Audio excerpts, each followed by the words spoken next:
EC2 instance कैसे create करें? EC2 instance क्या है, सबसे पहले हम लोग ये जान लेते हैं।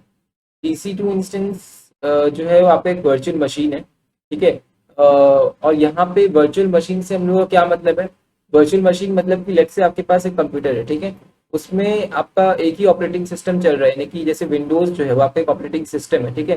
तो अगर ये जो सॉफ्टवेयर विंडोज ऑपरेटिंग सिस्टम आप यूज कर रहे हैं, ये एक ही यूज कर रहे हैं। अगर आप चाह रहे हैं कि मल्टीपल आप ऑपरेटिंग सिस्टम एक ही हार्डवेयर के अंदर रन करें, यानी कि एक ही कंप्यूटर पे मल्टीपल ऑपरेटिंग सिस्टम रन करें, और वो हर एक मल्टीपल जो ऑपरेटिंग सिस्टम इंडिविजुअली जो है वो अपने आप में एक वर्चुअल मशीन कहलाएगा उस केस में, ठीक है। तो यहाँ पर हाइपरवाइजर सॉफ्टवेयर के थ्रू ये चीज अचीव की जाती है। और सेम कॉन्सेप्ट जो है आपका EC2 इंस्टेंस के लिए भी यूज किया जाता है। तो अगर आप EC2 इंस्टेंस का हम लोग बेसिकली आर्किटेक्चर चेक करें कि क्या है कैसा है, तो EC2 इंस्टेंस का आर्किटेक्चर कुछ इस तरीके से है, जहाँ पर आपका होस्ट मशीन यानी कि जो आपका हार्डवेयर है, ठीक है, वो हाइपरवाइजर सॉफ्टवेयर की मदद से मल्टीपल वर्चुअल मशीन्स में बांट दिया जाता है। और हर एक वर्चुअल मशीन अपने आप में क्या है, एक EC2 इंस्टेंस है, ठीक है। तो इस तरीके से मल्टीपल EC2 इंस्टेंसेस जो है वो होंगे एक ही होस्ट मशीन पे, with the help of hypervisor ये हम लोग अचीव करते हैं, ठीक है। अब यहाँ पर हम लोग ने इसका आर्किटेक्चर देख लिया EC2 इंस्टेंस का। इसके बारे में हम लोग और क्या जान सकते हैं? EC2 इंस्टेंस क्यों यूज करना है हमें? EC2 इंस्टेंस की आवश्यकता क्या है? EC2 इंस्टेंस यूज करने की आवश्यकता क्या है? ये है कि जैसे आपने अगर कोई वेबसाइट होस्ट करनी है, ठीक है, तो आप यहाँ पे होस्ट कर सकते हैं उसे। होस्ट कर सकते हैं, तो कैसे करना है? उसके लिए आपको EC2 इंस्टेंस क्रिएट करना होगा। और बेसिकली आपको यहाँ पर होस्ट क्यों करना है?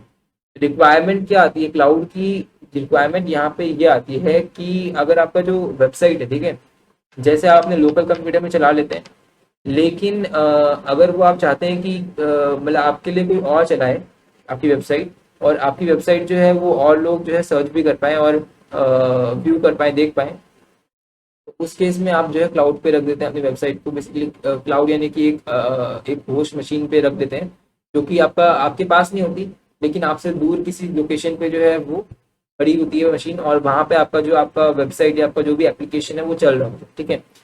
तो इतना इंट्रोडक्शन आई होप काफी रहेगा। बाकी हम लोग अभी EC2 इंस्टेंस क्रिएट करना स्टार्ट करते हैं कि किस तरीके से क्रिएट करना है, क्या क्या रिक्वायरमेंट्स है। तो सबसे पहले तो आपको AWS अकाउंट होना चाहिए। अगर AWS अकाउंट है आपके पास, तो उसके बाद में आप जो है वो EC2 इंस्टेंस सर्विस जो है वो सर्च कर सकते हैं। EC2 इंस्टेंस सर्विस सर्च करने के बाद उसको स्टार मार्क भी कर सकते हैं, ताकि आपका जो एक तरीके से बुक मार्क टाइप का कुछ बन जाए वो, ताकि आप क्विकली उसको एक्सेस कर पाए। और यहाँ पे लॉन्च इंस्टेंस का आपको एक बटन शो हो रहा होगा। EC2 इंस्टेंस जैसे आप क्लिक करेंगे ना, तो आपके पास इस तरह का कोई पेज आएगा जहाँ पे इंस्टेंसेस डिस्प्ले किए गए होंगे कि कितने इंस्टेंसेस आपके रन हो रहे हैं, करेंटली कितने रन हो रहे हैं, यानी कि कितनी मशीन्स आपने परचेज की हुई है वर्चुअल मशीन्स, और वो उनमें से कितनी जो है वो चल रही है। तो चल रही है क्यों हम लोग सिर्फ देख रहे हैं, और जो क्रिएटेड है वो क्यों नहीं देख रहे हैं? क्योंकि क्रिएटेड है इससे ये नहीं जाहिर होता कि क्या उसके आप चार्जेस पे कर रहे हैं या नहीं कर रहे हैं। आपको रनिंग से मतलब है, राइट, कितने EC2 इंस्टेंसेस रन हो रहे हैं। तो यहाँ पे चार्जेस की बात आ जाती है। चार्जेस किस तरीके से बेसिकली होते हैं EC2 इंस्टेंस के? EC2 इंस्टेंस जो है आपका एक ऐसी सर्विस है जिसमें कि आपको पर मिनट बेसिस पे भी चार्जेस हो सकते हैं और पर आवर बेसिस पे भी चार्जेस हो सकते हैं, डिपेंडिंग अपॉन जो भी आप AWS का OS इमेज यूज कर रहे हैं, यानी कि ऑपरेटिंग सिस्टम आप कौन सा यूज कर रहे हैं EC2 इंस्टेंस के अंदर, उसके बेसिस पे जो है वो डिपेंड होता है, ठीक है। और इसके अलावा आपका जो हार्डवेयर है इस पर भी डिपेंड करेगा। तो ये चार्जेस हो सकता है और भी मल्टीपल फैक्टर्स पे डिपेंड करें। तो इसके लिए आप डायरेक्टली जाके EC2 इंस्टेंस की प्राइसिंग चेक कर सकते हैं। और यहाँ पर जो इंस्टेंसेस रन हो रहे हैं सिर्फ उन्हीं के चार्जेस आपको पे करने पड़ेंगे। आपने जो इंस्टेंसेस क्रिएट करके स्टॉप रख कर दिए हैं, मतलब आपने लेट्स से शट डाउन कर दिया, आप मान सकते हैं, तो उस केस में आपको उस चीज को उस केस में आपको उसके चार्जेस नहीं पे करने पड़ेंगे। आपको सिर्फ उसी चीज के चार्जेस पे करने पड़ेंगे जो कि इंस्टेंसेस आपके अप है, यानी कि आपके जो इंस्टेंसेस चल रहे हैं, ठीक है। तो यहाँ पे इंस्टेंसेस रनिंग पे हमने क्लिक किया तो हमारे पास कोई भी इंस्टेंस रनिंग नहीं था, तो हमने उसका फिल्टर हटा दिया। ये एक तरीके से फिल्टर ही था। आप मल्टीपल इंस्टेंसेस भी देख सकते हैं जो कि अभी नहीं चल रहे हैं, ठीक है, तो वो रनिंग का फिल्टर था। और यहाँ पर हम लोग के पास लॉन्च इंस्टेंस करके एक येलो बटन शो हो रहा होगा आपको, और इस बटन को क्लिक करने से होगा क्या कि आप जो है एक ऐसे इंस्टेंस जो है क्रिएट कर पाएंगे। तो यहाँ पर सबसे पहले नाम देने का एक इनपुट फील्ड है। तो यहाँ पे नाम क्या दिया जाए EC2 इंस्टेंस को? यहाँ पे कोई ऐसे नेमिंग कन्वेंशन नहीं है। जैसे कि आपने देखा होगा S3 बकेट में मैंने बताया था कि वहाँ पे एक नेमिंग कन्वेंशन फॉलो होता है। तो वैसे ही हर हर अलग अलग सर्विसेज में अलग अलग रूल्स हैं। तो कहीं कहीं पे नेमिंग कन्वेंशन हैं, कहीं नहीं है। तो यहाँ पर आप कुछ भी नाम दे सकते हैं अपनी मर्जी से। ये एक तरीके से टैग के जैसे बिहेव करेगा। ठीक है, तो यहाँ पर आपका लेट से मैंने दे दिया माई फर्स्ट EC2 इंस्टेंस। ठीक है, तो ये करने के बाद हम लोगों को करना यही है कि इसका OS इमेज यानी कि AWS मशीन इमेज यानी कि अमेजॉन मशीन इमेज हम लोग को सिलेक्ट करना है। इमेज से मतलब यही है कि ऑपरेटिंग सिस्टम। तो यहाँ पर अमेजॉन लिनक्स का एक ऑप्शन है, जो कि लिनक्स का ही एक अमेजॉन मतलब अमेजॉन का एक फ्लेवर है लिनक्स का। ठीक है, लिनक्स से मल्टीपल फ्लेवर्स एग्जिस्ट करते हैं मार्केट में, जिनमें से एक अमेजॉन ने खुद का फ्लेवर बना दिया अमेजॉन लिनक्स। तो इसकी फायदा है, अमेजॉन लिनक्स का फायदा क्या है? अमेजॉन लिनक्स का फायदा ये है कि ये पर मिनट के बेसिस पे चार्जेस आपके चार्ज करता है इसके अलावा अगर आप उबंटू लिनक्स यूज करते हैं ये वाला, तो इस केस में आपके जो चार्जेस होते हैं वो हावरली बेसिस पे होते हैं, ना ही कि मिनट बेसिस पे। ठीक है, तो अगर आपको कुछ समय के लिए यूज करना है, जैसे कि आपको अगर सिर्फ लर्निंग पर्पज के लिए यूज करना है और आप चाह रहे हैं सिर्फ 25 मिनट 35 मिनट्स के लिए यूज करना चाहते हैं, तो आप AWS अमेजॉन लिनक्स यानी कि अमेजॉन लिनक्स का ऑपरेटिंग सिस्टम यूज कर सकते हैं। हम लोग इस पर्टिकुलर वीडियो के लिए इसी पे स्टिक करेंगे, because Ubuntu is very easy. आपको यहाँ बहुत सारे रिसोर्स मिल जाएंगे उबंटू के, और आपने पर्सनली भी यूज किया होगा तो उबंटू में कोई दिक्कत नहीं आएगी। कोई भी आप सिलेक्ट कर सकते हैं, सभी के सब सिमिलर ही है। डिपेंडिंग अपॉन अगर आप लिनक्स यूज करें तो सिमिलर होंगे लिनक्स वाले सारे के सारे। और मैक ओएस तो अलग ही है, ऑब्वियसली विंडोज भी अलग ही है। तो हम लोग लिनक्स पे अमेजॉन लिनक्स पे इस पर्टिकुलर वीडियो में स्टिक करके आगे बढ़ते हैं। और अमेजॉन मशीन इमेज हमने सिलेक्ट कर लिया। यहाँ पर हम लोगों को ये बता रखा है कि कौन सा आपको मशीन इमेज सिलेक्ट करना है फ्रॉम द ड्रॉप डाउन। तो हमने ऑलरेडी सिलेक्ट कर रखा है एक अमेजॉन लिनक्स का, इसमें हम लोगों को कौन सा मतलब वर्जन वगैरह आप सिलेक्ट कर सकते हैं।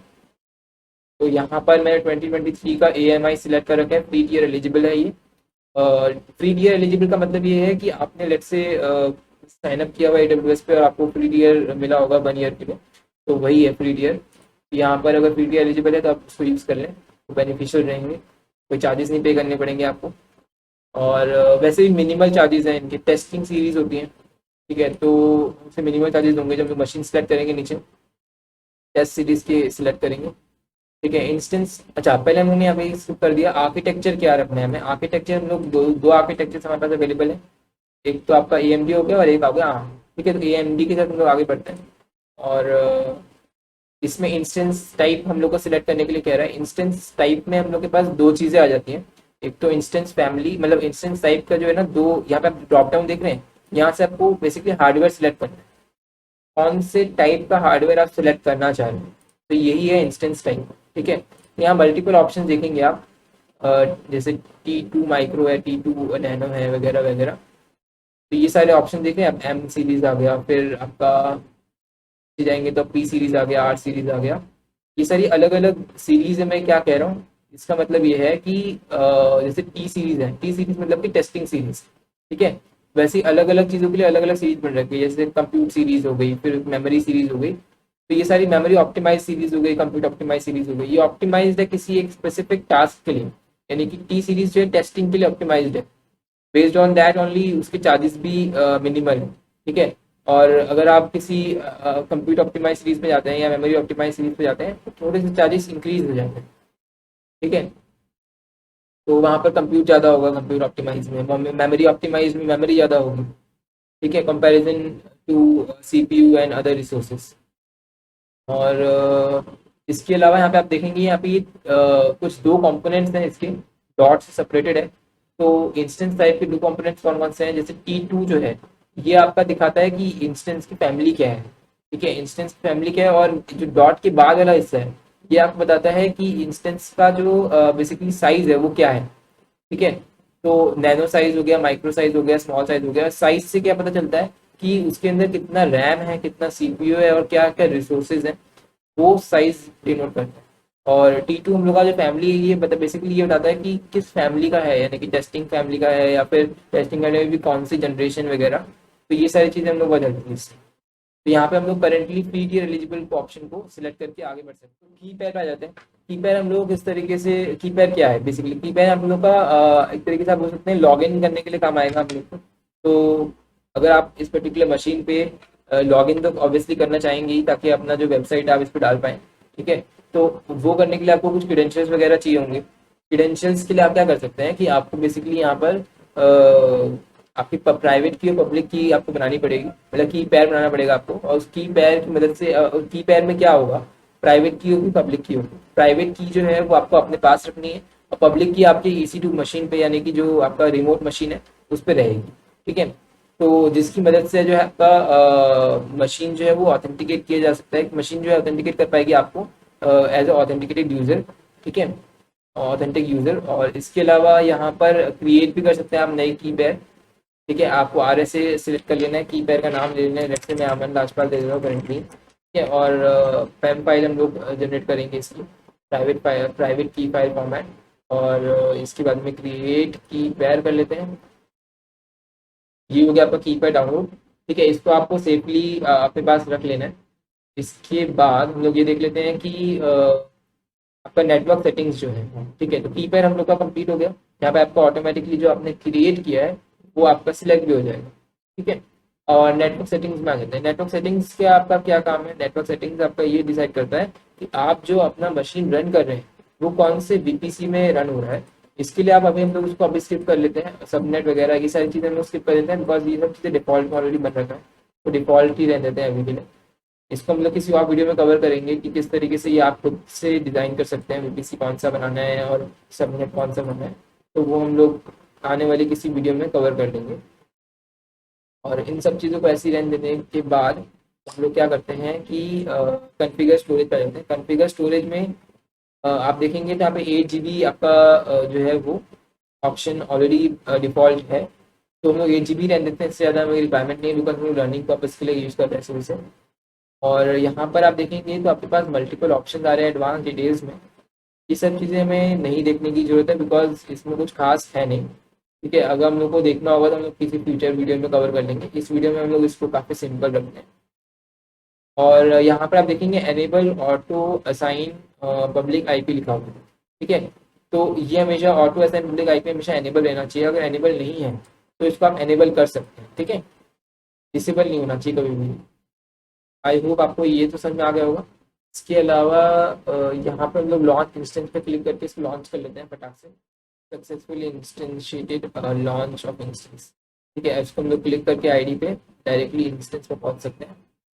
यहाँ पे इंस्टेंस का स्टेट जो है वो करेंटली पेंडिंग है, और पेंडिंग होने के बाद ये क्या हो जाएगा, आपका स्टार्ट हो जाएगा। ठीक है, रनिंग हो गया, देखो आपका इंस्टेंस का स्टेटस चेक। लोग को दोनों चीज़ जो है वो चेक करनी है, सिस्टम स्टेटस चेक रनिंग है, इंस्टेंस स्टेटस चेक रनिंग है। और ये जैसे ही दोनों चीज़ रनिंग हो जाती है तो आपका इंस्टेंस जो है वो रनिंग स्टेट में आ जाता है। ठीक है, तो बेसिकली आप इसको यूज़ करना अभी स्टार्ट कर सकते हैं। इस पर आप जो भी आप अपना काम करना चाह रहे हैं वो कर सकते हैं। आई होप आपको ये वीडियो में कुछ नॉलेज मिली होगी, कुछ वैल्यूबल इन्फॉर्मेशन मिली होगी। और अगर आपको मज़ा आया इस वीडियो में तो फिर आप लाइक कर सकते हैं, शेयर कर सकते हैं इस वीडियो को दोस्तों के साथ में। और मिलते हैं फिर नेक्स्ट वीडियो में, बिकॉज आई होप ये वीडियो में इतना कवर करना सही रहेगा। अगर इसको और लेंथी ले जाएंगे तो फिर काफ़ी लंबी वीडियो हो जाएगी। ठीक है, तो मिलते हैं फिर नेक्स्ट वीडियो में। Thanks for watching.